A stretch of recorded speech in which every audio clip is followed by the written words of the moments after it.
Selamat pagi kawan-kawan mahasiswa semuanya. Kali ini kita akan merespon isu yang berkaitan dengan rancangan undang-undang pemilu ya.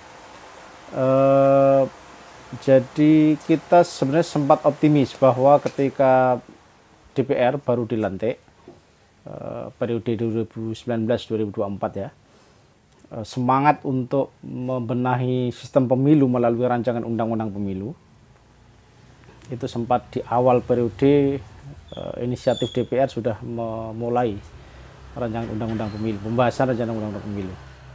Tapi situasi terakhir kita juga pesimis ya. Kenapa begitu draft rancangan undang-undang pemilu sudah siap untuk dibahas, siap untuk bergulir untuk membahas isu-isu menarik sekitar rancangan undang pemilu, tetapi tiba-tiba DPR sendiri beberapa fraksi mayoritas menghendaki untuk menghentikan pembahasan ini.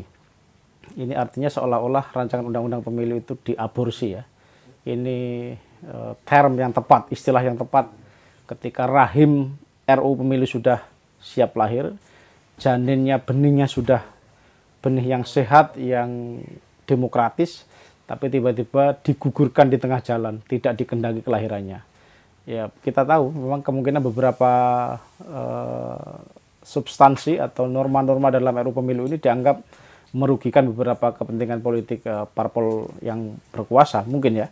Tetapi kita tidak akan terseret ke soal sisi politik legislasinya ya. Tetapi menurut saya, isu-isu yang krusial, satu yang mungkin diperdebatkan banyak orang di publik adalah soal pemilu serentak. Makna serentak yang bagaimana yang dikehendaki, karena kalau putusan MK 55 2019 itu sepanjang pemilu serentak itu bermakna memperkuat sistem presidensial atau presidensialisme sistem. Kalau saya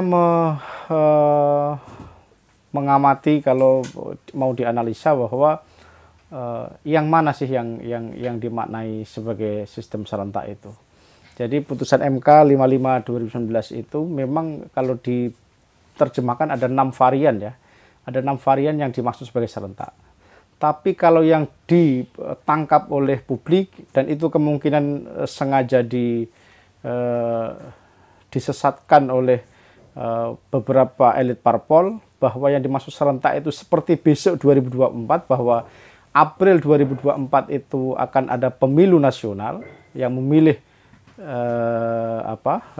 presiden, wakil presiden, kemudian DPR dan DPD nasional. Kemudian di bulan Novembernya nanti di tahun yang sama akan ada pemilu lokal, yaitu pemilu yang memilih gubernur sama DPRD provinsi, atau nanti kemudian juga disatu paketkan dengan memilih bupati wali kota dengan DPRD kabupaten kota. Tapi menurut saya, kalau maknanya adalah yang dipaksakan oleh beberapa elit parpol 2024 itu serentak dalam 1 tahun, kemudian meniadakan menghapus pilkada serentak di 2022 dan 2023, maka itu akan menimbulkan banyak persoalan, banyak problematika yang justru akan membuat pemilu tidak semakin ke arah demokratis ya. Jadi nanti kita akan di sesi berikutnya kita akan bicara pada soal doktrin pemilu demokratis. Jadi kalau yang itu yang menjadi pilihan sehingga elit parpol, elit fraksi di parlemen menolak pembahasan rancangan undang-undang pemilu, saya kira ini menjadi kontraproduktif ya. Berarti yang dipaksakan adalah pilkada serentak 2022-2023 akan dihapus, akan digeser ke 2024 menjadi pilkada serentak atau pemilu lokal serentak di November. Setelah April ada pemilu nasional, maka itu akan berbahaya dari sisi banyak hal ya. Tetapi kalau rancangan undang-undang pemilu dilanjutkan karena sudah beberapa optimis, disambut dengan optimisme, disambut dengan pandangan-pandangan yang visioner untuk membenahi sistem kepemiluan, maka saya kira itu menarik. Kembali ke soal serentak yang manakah, versi yang mana, atau varian yang mana yang akan kita pakai. Kalau RUU pemilu ini berjalan terus, maka memang ini akan menjadi semacam omnibus law atau akan menyatu atapkan beberapa regulasi perundang-undangan, tapi satu tema. Kalau kelemahannya di Omnibus Law Cipta Kerja kemarin yang ditolak oleh banyak elemen masyarakat, karena memang itu tidak satu tema, tidak satu topik, dan itu saling overlap, saling tumbang tindih, saling kontroversi dengan undang-undang yang sudah ditetapkan, sudah masih berlaku ya. Dan itu minim partisipasi publik. Harapannya RUU Pemilu dengan sistem skema Omnibus Law menyatukan antara undang-undang pilkada, undang-undang pemilu, sehingga akan menghindarkan tidak sinkronnya norma, kemudian disharmoni pasal-pasal pengaturan, itu akan lebih baik ya. Sekali lagi dengan catatan RUU Pemilu jauh-jauh hari membuka partisipasi publik dengan proses dan politik legislasi yang transparan, yang penuh masukan-masukan dari para tokoh, dari para akademisi, dari publik ya.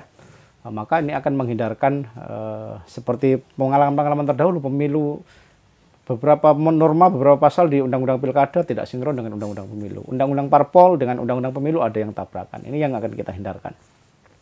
Jadi menurut saya RUU Pemilu idealnya memang harus dilanjutkan, karena di sana akan ada idealisme, di sana akan ada pengaturan pemilu yang visioner, yang berintegritas, pemilu yang demokratis. Tetapi kalau terpaksa harus diberhentikan, bagaimana nasib dengan pilihan-pilihan pemilu yang serentak itu? Kalau kita mau kembali ke pilihan yang serentak, maka yang ideal adalah serentak nasional dan serentak pemilu dipisahkan antara pemilu nasional sama pemilu lokal. Jadi sekali lagi, yang mana sih yang paling mendekati dengan putusan MK 55 2019 yang berkaitan dengan penguatan ke arah penguatan presidensialisme, sistem presidensialisme. Ada dua pilihannya. Satu, serentak nasional itu berarti hanya ada 3 kotak, pemilih kotak capres cawapres, kemudian kotak DPR RI sama DPD, itu pemilu nasional. Hanya ada 3 kotak ya. Kalau kita paksakan 5 kotak seperti pemilu terakhir 2019 dengan memakan korban nyawa ratusan KPPS, kemudian tidak stabilnya sistem pelaksanaan sistem pemilu dan sebagainya, itu berbahaya. Tapi kalau kita pilah nasional dengan lokal, pemilu nasional memilih 3 kotak tadi, pemilu lokal masih bisa dipisah lagi. Apakah nanti yang lokal provinsi berarti memilih gubernur, wakil gubernur dengan DPRD provinsi, kemudian pemilu lokal yang tingkat 2 memilih bupati wali kota dengan DPRD kabupaten atau kota, itu bisa disimulasikan. Tetapi paling tidak nasional dan lokal harus dipisah. Karena apa? Menurut beberapa kajian bahwa memang isu-isu nasional tidak bisa dipaksakan dibawa untuk ke pemilu lokal ya. Tidak mungkin caleg-caleg di DPRD lokal, DPRD provinsi, kabupaten, kota ikut berkampanye satu paket dengan caleg-caleg di atasnya di caleg DPR RI atau DPD atau dengan capres ya. Itu kita bayangkan di pemilu 2019 terakhir kemarin itu banyak tidak sinkron, tidak kompatibel dengan isu-isu lokal. Artinya akan memberangus semangat otonomi, semangat desentralisasi. Walaupun ada beberapa orang yang beranggapan bahwa dipisahkannya pemilu lokal dan nasional akan berpotensi terhadap menguatnya semangat negara serikat, semangat kesatuan federalisme ya. Kita bisa seolah-olah memang benar anggapan bahwa spirit federalisme akan semakin mengemuka ketika dipisahkan pemilu lokal dan pemilu nasional.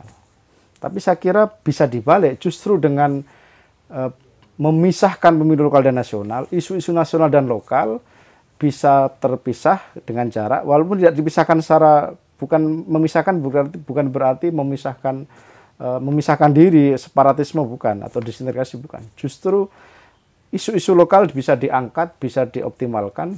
Misalnya pemilu, skemanya begini, pemilu nasional serentak di 2024, 2,5 tahun berikutnya, kira-kira di 2026 akhir atau awal 2027 baru pemilu lokal serentak. Artinya di antara 2 pemilu nasional ada 1 pemilu lokal. Itu artinya daulat rakyat akan melakukan evaluasi setelah pemilu nasional 2,5 tahun akan memilih kepala daerah dan parlemen daerah. wakil rakyat di daerah untuk melakukan evaluasi 2 kali. Makanya kenapa saya sebut bahwa pemisahan ini justru akan membuka keran tumbuhnya semangat otonomi atau desentralisasi. Coba kalau pemilu diserentakkan seperti 2019, caleg-caleg DPRD provinsi, DPRD kota tidak punya panggung, tidak punya momentum untuk menyuarakan kekhususan, kekhasan local wisdom mereka. Karena mereka akan tergerus dipaksa untuk menjual ide-ide atau isu-isu nasional. Tapi dengan memisahkan di antara 2 pemilu nasional ada pemilu lokal, maka isu lokal akan bisa dimaksimalkan. Jadi bagaimana caleg di DPRD di Bali, caleg DPRD di Kabupaten Surakarta di Solo, mereka akan memainkan leluasa, apalagi dipaketkan dengan memilih kepala daerah, itu akan maksimal. Tapi kalau 2024 seperti skema yang akan dipaksakan oleh elit parlemen, pemilu April 2024 memilih presiden, wakil presiden, DPR, DPD, 6 bulan berikutnya memilih pemilu lokal, itu bukan hanya membahayakan sistem demokrasi, tapi juga keselamatan sisi kemanusiaan. Jadi akan ada tumpang tindih ya, ada duplikasi, akan ada tabrakan tahapan penyelenggaraan. Jadi pemilu saya yakin tidak akan berjalan secara maksimal, regulasinya juga akan kacau, penyelenggaranya juga akan banyak tidak sinkron, tidak harmonis ya.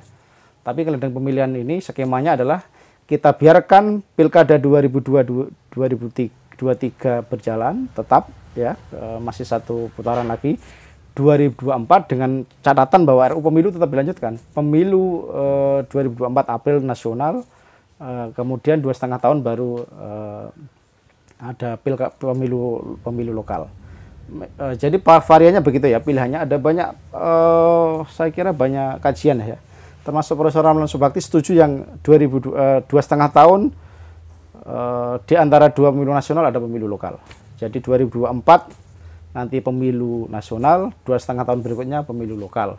2,5 tahun lagi pemilu nasional, berarti kalau pakai skema ini 2024 pemilu nasional, akhir 2026 baru pemilu lokal. Artinya kalau ada kepala daerah yang terpilih 2021 dilantik ini, kemungkinan mereka bisa sampai 2026 ya, atau yang terpilih di 2002-2023 mereka hanya akan menjabat sampai 2026, tidak sampai 2027 atau 2028, karena kita akan menormalkan ya, normalisasi, menjadi reguler kembali setelah pasca 2024-2027. Setelah itu kita akan berjalan. Jadi memang butuh waktu ini.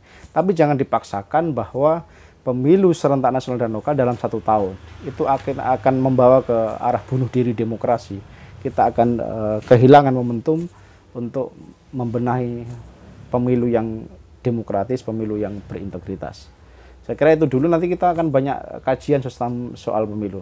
Tapi teman-teman muda, generasi muda, mahasiswa harus mulai mengkaji ini, karena demokratis dan tidaknya sebuah negara hukum yang konstitusional itu dilihat dari sistem pemilunya. Kalau sistem pemilunya demokratis, partisipatif, kemudian jurdil ya, transparan, saya kira tidak ada masalah. Tapi sistem pemilu yang baik juga salah satu indikatornya adalah di regulasinya, undang-undang pemilunya. Kalau undang-undang pemilunya diaborsi seperti ini, undang-undang pemilunya pasang surut ya, setiap 5 tahun ganti, 4 tahun tidak relevan, 5 tahun lagi ganti, setiap musim pemilu undang-undang pemilu direvisi, 5 tahun lagi direvisi. Ya memang bahwa hukum itu dinamis, hukum itu harus visioner, harus mengikuti perkembangan sosiologis, antropologis, politik, tetapi bukan berarti bahwa undang-undang itu berumur pendek. Masa anak SD belum lulus kelas 6 sudah undang-undang pemilu udah ganti lagi. Jadi kalau bisa kita ke depan mengagendakan penyusunan rancangan undang-undang pemilu yang visioner, yang paling tidak 5 kali pemilu atau setengah abad baru direvisi. Artinya itu akan selalu relevan, kompatibel dengan perkembangan zaman. Kalau dalam bahasa Islam disebut sebagai solihun likuli zaman wa makan wal ahwal, relevan. Jadi hukum itu relevan dengan situasi zaman, perkembangan zaman, kondisi lokalitas, kondisi demokrasi bangsa, dan perkembangan yang lain ya, perkembangan dinamika demokrasi. Jadi harapannya itu jangan kita sering terlalu membuat perubahan di sistem pemilu, karena kita memang kelihatannya orang-orang di parlemen itu nafasnya nafas pendek. Yang penting undang-undang disusun menguntungkan partai mereka, yang penting menguntungkan koalisi mereka, kita susun. Tapi ternyata 3 tahun sudah dianggap tidak relevan, mau diganti lagi.